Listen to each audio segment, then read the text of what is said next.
Before I even get into the topic at hand, there's just something I want to say. A lot of fans of Japanese media or media outside their culture tend to never think about it within the context of said media's culture. They instead opt to Frankenstein the media's narrative to fit their culture. This problem is already bad enough, but it's shocking yet unshocking that this happens to Persona fans. You'd think that this wouldn't happen to Persona fans considering they play a game and a series that is very thought-provoking, made in Japan. But no, they much rather focus on which fictional woman is best girl. And it's Katayama. So talk about all these little girls, little high schoolers, it's Katayama, nigga. Get the fuck out of here. Oh wait. This is supposed to be about Kanji and Naoto. I should get to discussing them. I love Persona 4. For this channel, I'm currently making the list of like my favorite video games of all time, and it's certainly up there, maybe third, second. As a big Persona 4 fan, or even somebody who knows what Persona 4, this game is kinda controversial. I really hate saying that. I said it in my P4R video, but this game is single-handedly the most controversial Persona game, like, period. This is mostly due to its discussion of oneself and a person's flaws that make them whole. While most see this game as a comfy game about pursuing your true self while making friends along the way, others see this game as a game that attacks its characters, forcing them into a binary of traditional roles. The two most controversial characters and are normally used for this argument are Kanji and Naoto. In this video, I'll break down the characters and show you how they aren't as harmful as people make them out to be. Starting with the easier one, Kanji Tatsumi, that's my ghost! Your fiction, taken from thee. When it comes to this topic, Kanji's by far the funniest because it all comes down to literally everything but Kanji himself. To be more specific, the only people who have a problem with Kanji and retroactively cause this problem of Kanji perception in the Persona fanbase are select players and a fucking character in the game, Yosuke Hanamura.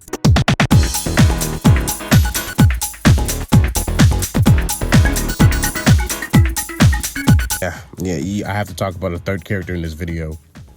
Yosuke was intended to be this closeted character. We don't know what sexuality or what he would have been. At least he would have liked you. He's supposed to be a romance option, but it was taken out of the game because the devs thought it wouldn't bode well in overseas countries. Making this decision so late would obviously have ripple effects in the game. Yosuke's dialogue towards Kanji is so mean-spirited because he's projecting onto Kanji. It's nice, it's meant to be like foreshadowing, but because Yosuke's later revelation about himself got gutted, and now this feels weirdly homophobic. This is as good a time as any, so I want you to be honest with us. Okay. Are you really, Am I really what? what I mean is, are we gonna be safe alone with you? What? Some people try to defend this like he's just a teen, whatever. I don't care. I understand why it upsets people, and I just don't think it's right for him to act like that, even if he's closeted. His closetedness, I guess you can say that, is not well known in the fan base, especially when people first start the game. So when they experience this, they're like, oh, this game is just homophobic, and pushing Kanji away from being himself, the point of the game. So they think the game is hypocritical. Now, I don't personally agree with that, but let's tie this back with Kanji's arc.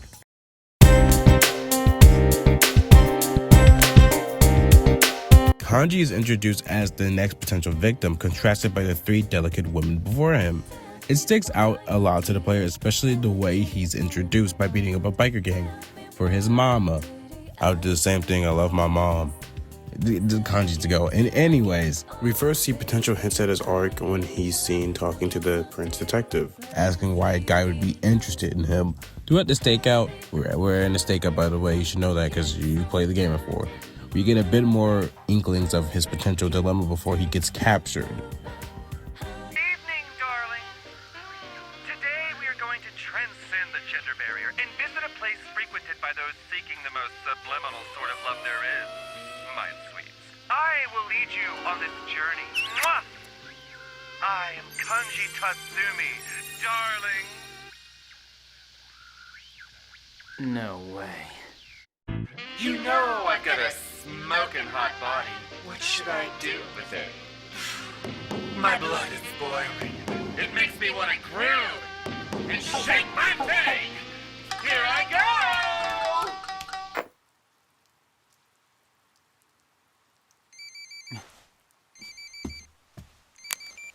Hey, you see that? I did. So then you saw... I saw it all. Want a copy? No. Yeah, his shadow is a total zest fest. The characters go into Kanji's dungeon, defeat the boss, and get him to face himself. The conclusion of his arc being pretty clear, Kanji struggles with his manlyhood and his sexuality. His struggles with masculinity comes from his deceased father's last words to him. If you're a man, you have to become strong. He clearly took it the wrong way and overcompensated, becoming something akin to a delinquent. It's pretty nice actually to see him improve over the game. Unlike other Persona games, you can really see the Persona 4 cast grow to the best game ever, dude. I wish and I hope the P6 cast is like this. During his social link, he learns it's okay to do feminine things, stereotypical stuff. As a man, heavy quotation marks, I personally don't think cute things are girly, but then again, I'm a dude with a bunch of Hello Kitty merch, so I can't really say much. By the end of the game, I'd say Kanji comes out as a nice young man. He honestly reminds me of myself at his age, just about. And enough about the nice stuff, the easier things to talk about. We gotta talk about the touchy subject, his sexuality. This is where I kind of get a little deeper into it.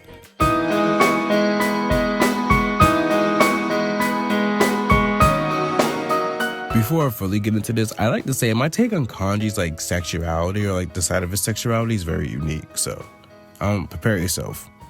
I think the Persona 4 cast are not only characters, but common archetypes in media. Chie the tomboy, Yukiko the Yamato Nadeshiko, which is basically the ideal Japanese woman. You see, you get it now, you get her now. See, you're starting to understand Yukiko. I can't wait to make the Yukiko video.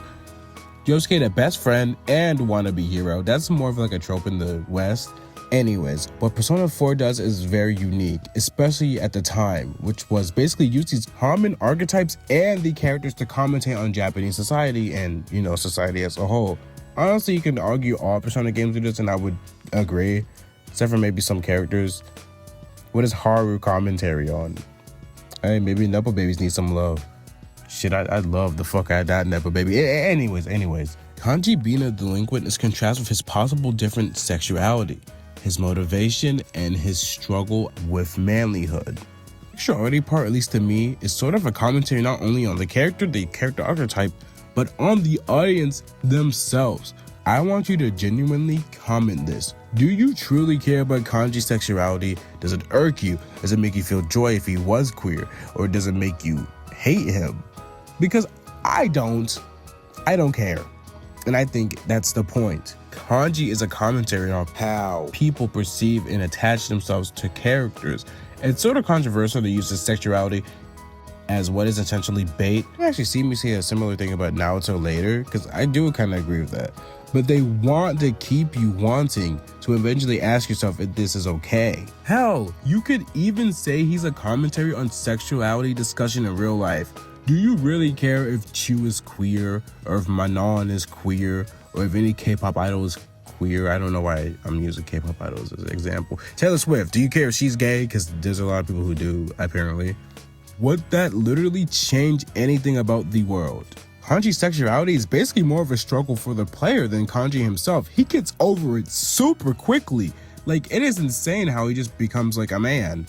He's a man about it, unlike some of you people who are still hung up on this dude's sexuality 10 years after you played the damn game. Yes, I'm mad about this. Personally don't care what Kanji is, as long as he's Kanji. Maybe he's bi or pan, whatever. It's not my business, honestly. And I don't know, maybe it's yours. Kinda get why this is controversial. It's a truly interesting dialogue. It has so many layers. You could argue it's actually okay to speculate about Kanji's gender because he's fictional. Who cares? Or maybe you think you should respect the boundaries of fictional characters as well. I like that discussion. It's fun, honestly. But no. Instead, we have dumb stuff, which I think I will wait till I'm done talking about Naruto to discuss. With that, I think I covered Kanji pretty good. He's a character who overcompensated his masculinity to prove that he's strong when power is more than just, raw manpower. He struggles with his sexuality, which isn't really a struggle. It's more of a struggle with the player themselves debating if they should really care about his sexuality, which he shouldn't. I think you should mind your business. Kanji is a very clever character, and I would go on to make characters inspired by him. This video is so hard to make because I see myself so much in both of these characters. It's time for the big one. There's literally no beating around the bush with them. Come on. Tell them to bring out the ocean.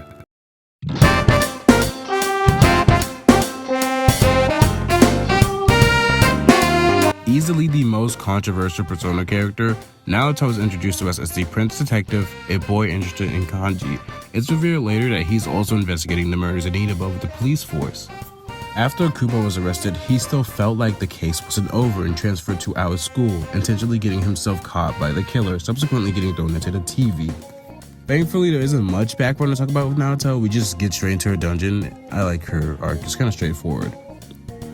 Her dungeon is a laboratory, with her shadow being her in the lab coat that later transforms into a half cyborg, half human hybrid. Wait, half cyborg is a half human. Why did I write that? Anyways, we gotta get to the breakdown. Also, she's half British. Did you know that? You didn't know that. You didn't know that.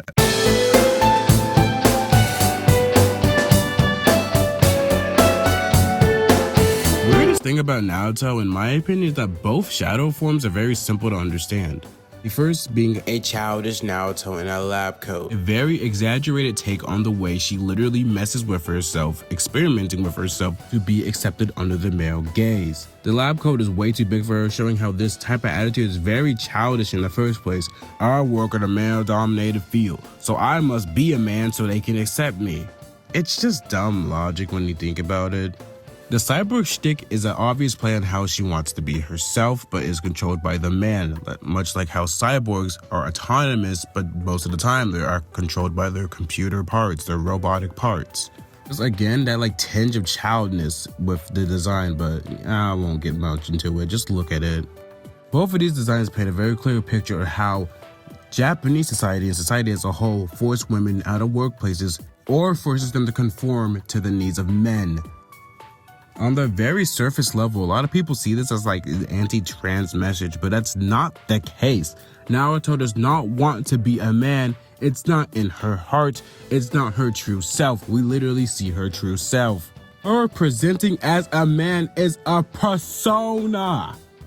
It doesn't truly reflect who she wants to be. It's her hiding her true self. I think this is the best example that wraps back around to the intro before the intro, where people just do not want to recognize what the story is trying to say and only attach the story to the culture.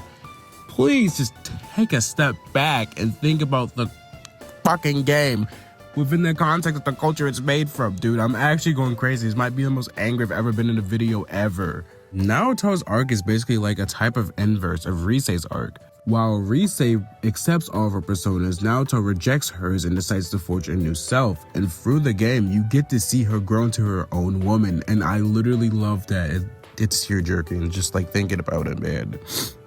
Naoto was a literal husk, a cyborg working only for her programming, the man, and not wanting to work for herself, something she needed to do. Selfishness is important. Man. Oh my god, I love this character to death, man. People love to say that media literacy is dead, but this has been a thing since 2014. Some players just refuse to read, and it actually breaks my heart, man. Come on. Can't get my mind out of those memories. Naoto and Kanji are characters near and dear to my heart. They are characters undeserving of controversy. I said it and I will stand on my ground, okay? It's literally because you guys don't know how to read.